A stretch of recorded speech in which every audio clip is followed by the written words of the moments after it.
Hey everyone, I'm Carl Gruder, and today we're going to take a look at the DX GaoGaiGar.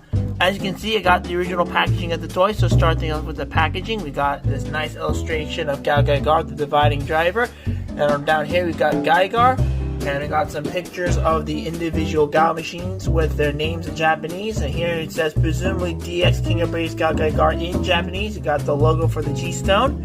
Way down here it just says Takara in Japanese, G01. On the top, it just shows a picture of the toy and just says GaoGaiGar and things I can't really read.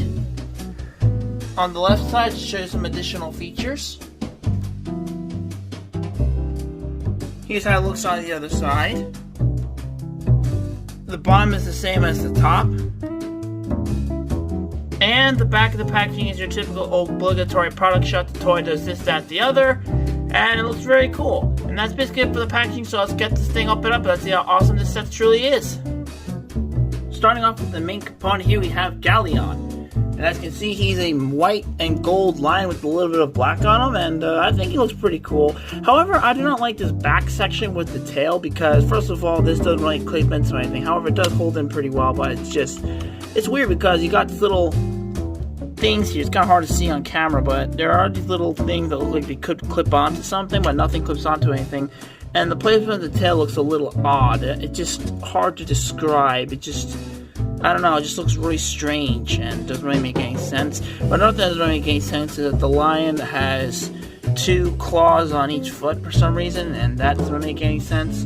And the mane doesn't really have much of a mane. However, once in the combined GaoGaiGar mode has more of a mane, but I don't know, it's kind of a strange looking lion, but it's still a cool looking robot lion though, nonetheless.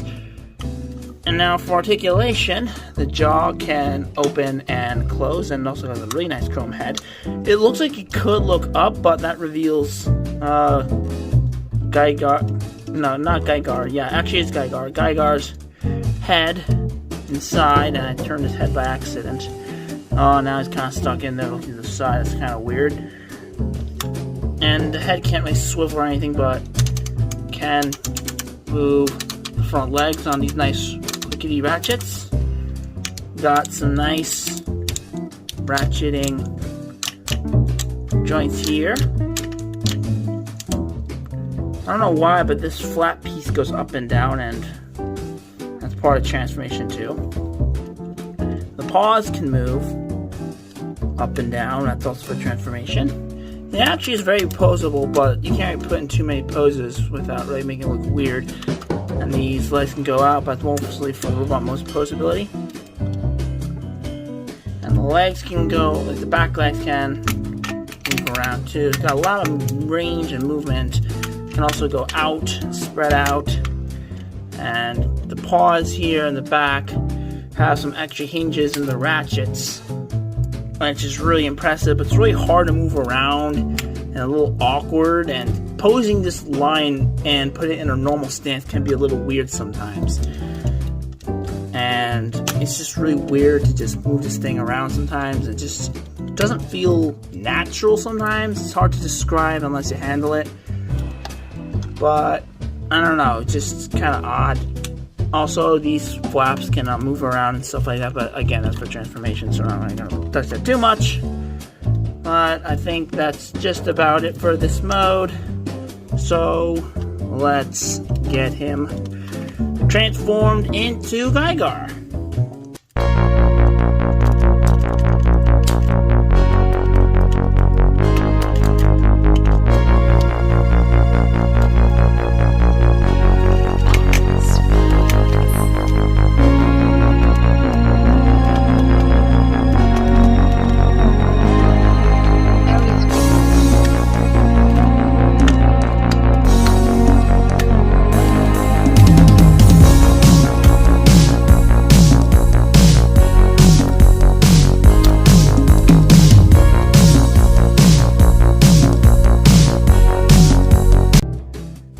have GaoGaiGar, and I think this is a very nice looking robot mode. And it reminds me a lot of the Red Dragon Thunderzord from Mighty Morphin Power Rangers Season 2, where it got the Beast mode and then transforms into its own little robot mode. and then a bunch of other random components come in to form a bigger badass robot, and that's basically what happens with GaoGaiGar in this case. And I think it's really cool. Also, when you think of the white tiger with the white robot with the beast head in the chest, in this case a lion's chest instead of a tiger chest, and also you're supposed to open the mouth, which I forgot to do. Another thing I forgot to do is to fold the tail back into here, which I did off camera after filming the transformation. But anywho, it's not 100% accurate to the show's animation model, but it still looks really, really nice for a 90s figure. It's also decently posable. For articulation, you got a head that can swivel 360, the arms rotate 360, arms can go out that far, you got a swivel at the biceps, you got some nice tight ratchets, and this is all incorporated from the articulation from the legs from the lion mode. Nothing with the wrists. You got waist swivel, legs can spread out pretty darn far. You got some swivels here. I guess you could say he has knees, but it's so far down that it kind of like bends at the shins almost, and that just looks unnatural. But you can still pull off some interesting poses, and of course you got that multi-hinge ankle articulation, and you can do all kinds of poses. So let's see if I can get him in a pose right now, see what I can do with it. So let's see. See what kind of pose I can get him into. So yeah, you can put him in some decent poses if you're able to and you have the patience. But these Brave figures are not known for their articulation as much. Okay, this is getting a little awkward. And after messing with the figure for a little while, here's a pose I was able to get him into. Again, these Brave figures aren't really known for their posability, they're more for display and awe and wonder. But this was all I was able to get him into, and not bad for an old figure. And while this figure is impressive in its own ways and all that, the rest of the Gao machines have a lot to be decided on their own, so let's take a look at them individually one by one. Next up is Drill Gao, and there's very little to say about this one. It's just a typical drill tank, but except there's two drills in the front, and it just rolls around on these little wheels, and it has these fake tank treads. Has a decent amount of detail on those treads, and it's an okay amount of detail overall, but it's very plain on the top, and nice golden chrome drills that rotate when you swivel them manually. And though it doesn't look like much at first glance, it actually has a cool feature with GaoGaiGar. If you take GaoGaiGar and you split this in half, and you open this up, you can actually have them wear them like they're boxing gloves, and this is really cool. I'm gonna raise the camera, I do apologize, but I should have done that earlier. Anyway, it can be a little tricky to get these on, but you just slide it on. There's gotta be a way to do it, but like, hold on. There's a way to do it, but it's just really weird. Sometimes it gets on there a little easier than said than done. Okay, got it on that arm. Now, of course, this does make the figure top heavy, so you've got to be a little careful. Alright, just lean it there. Open up this one. And this is a really fun play feature that they added. I think this is really cool that they included it, because if they didn't, well, this would be a lot more bland of a toy. And there you go, now he's got these drill boxing gloves. And that is just really awesome. However, getting them off is an absolute bitch, because sometimes you gotta open them up and it doesn't like come off and open right away. Sometimes you gotta do it at a certain angle, and it's really hard to do and hurts your fingers, and I can't imagine how a child would have been able to do it on his own back in the day, but what can you do? You just gotta be really careful. Screw it, I'm doing it off camera. Okay, that took way longer than I anticipated, and I always gotta be really careful with these toys because of how rare they are and how expensive they are, and I just don't want to do anything stupid and break them, so always handle these toys with extreme caution. Anyway, moving along. Next up is Stealth Gao, which is a stealth bomber. It looks decent at first from the top and from the front, but once you flip it over, it's actually extremely hollow. And another problem I have is that the instructions tell you to have these main bits, which are chrome, to have them stick out and use it to rest on the floor, and that can potentially have the chrome chip and wear and tear, and that's not good. So sometimes what I like to do is have them raise up, and use the combined robot mode's head to just rest on the ground. But that just looks a little weird, but I don't usually just spam in the individual component modes anyway, but I just want to preserve the chrome as much as possible. But there really isn't a whole lot to say about this one in particular, other than that it has some nice sticker detail, and it's got the G-Stone logo right here, and it looks really nice. And like Drill Gao, Stealth Gao can kind of combine with GaoGaiGar.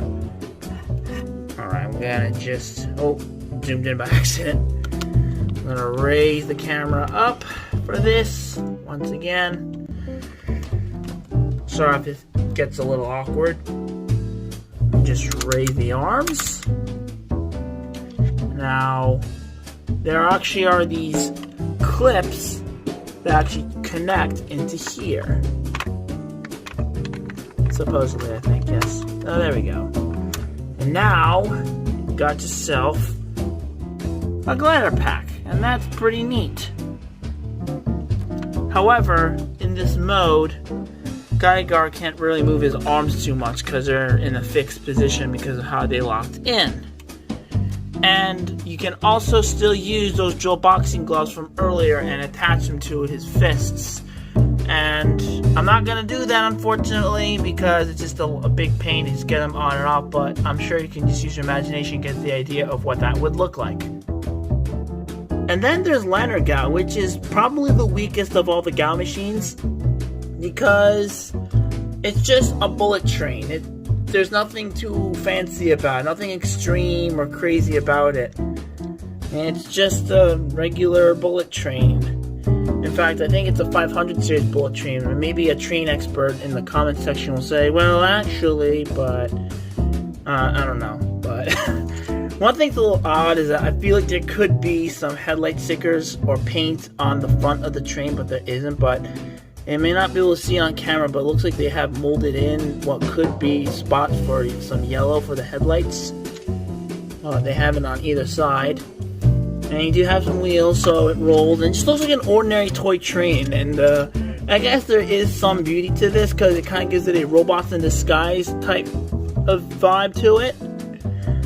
But there's no real movement aside from this little ratchet for the transformation. It's a soft ratchet, unlike all the tight ratchets from GaoGaiGar. But this could be a little problematic, because when you have it all combined, because it goes like this in the combination, and there are these little joints that are really tight ratchets contrary to the soft ratchet, and if you're going to move it around, which you'll see in a little bit later on, it might mess things up and things might go a little loose and lose balance and everything, and you'll see what I mean later on.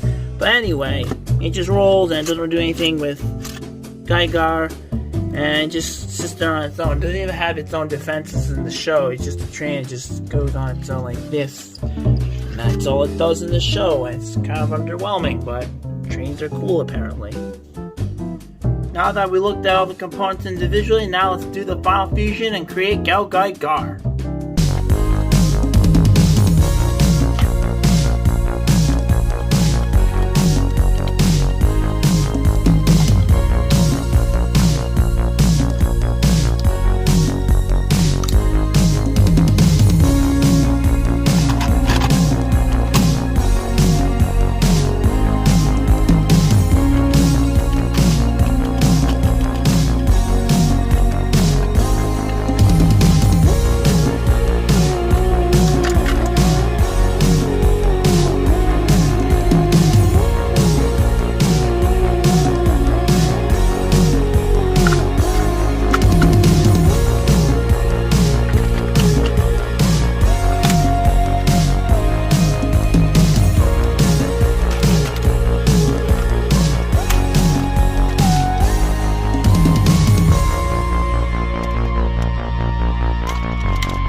have GaoGaiGar, and I absolutely love this combined mode.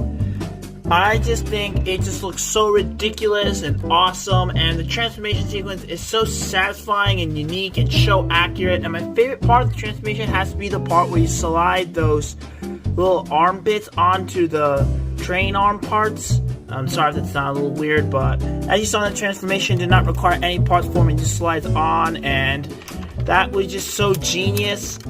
And I just wish more toys did that in general, because I collect a lot of Super Sentai figures and Transformers, and I never seen anything like that ever before in my life. And this came out in 1997, and it's 2023, and like I said, we haven't seen anything like that since, or before. And unfortunately, this figure isn't very posable compared to GaoGaiGar, and it's just kind of a brick. You can move the arms, and as I mentioned before, in the Lenogao segment, if you move the arms too much, it looks okay for now, but if you're going to play around with it, sometimes it gets a little funny and the train gets out of balance, but just be careful when you play with it. But not that it's going to break or anything, because this is a very sturdy toy, but it's just really awesome. He's got this big mane with the lion chest head, got the drills for the knees, got the train shoulder pads, got the stealth bomber backpack, and I just love that head sculpt. That is just such an iconic head. This is easily one of the best designed super robots of all time.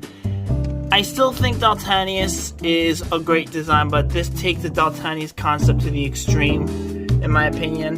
And we'll be doing some comparisons in a little bit. And unfortunately, you cannot recreate the Heaven and Hell finisher attack from the show, because this is all in the way. It's not really all that posable, but I think if you can move this mane out of the way, I don't want to damage anything, but if you're really careful, you might be able to do the Heaven and Hell thing. Oh boy. Oh, what have I done? But you can kind of, basically in the show, it does a pose where it looks like he's about to bounce a volleyball. And it looks a little silly, but he does something kind of like this, and he just charges at the monster and just blows him to smithereens. And that is really awesome, but yeah, sadly the toy can't really pull that off. Now for GaoGaiGar's only accessory, you get this big orange screwdriver, which is the dividing driver. Not as colorful or as detailed as it was in the show. It's missing some paint. Well, it's not the end of the world or anything, but basically there's a little flap that you open up. It has a little peg hole, and you just put it onto his left hand, and you just hold onto it like so. Now he can divide the fragments of reality itself to make a giant, like, division in reality and finish off a monster and go from there. And that is just ridiculous and awesome, and it's just a really fun little feature it has. Not much to really say other than that. And now for some size comparisons. Here he is next to the High Grade Gundam Revive, the Robot Spirits Evangelion, the Soul of Chogokin Daltanius, the Soul of Chogokin Dairocker 15, DX Kiryu, and here it is next to the Galaxy Megazord. So there you have my review on GaoGaiGar. Overall, I think it's really awesome. Individually, the Gao machines aren't really the most impressive things on the world, but the combination sequence is one of the most satisfying things I've ever had on any combined robot toy I've owned. And the design is just so striking and has a big awe and wonder to it.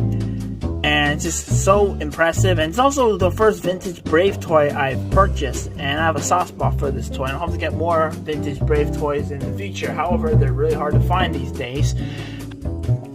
But GaoGaiGar is one of the easier figures you can get on the aftermarket like eBay or Buy. And I highly recommend getting this figure if you're able to find them at a reasonable price. So I'm going to give him the triple fist bump. If you enjoyed this video, please leave a like, comment, subscribe, and turn on the notification button. Thank you for watching, and I'll see you on the flip side.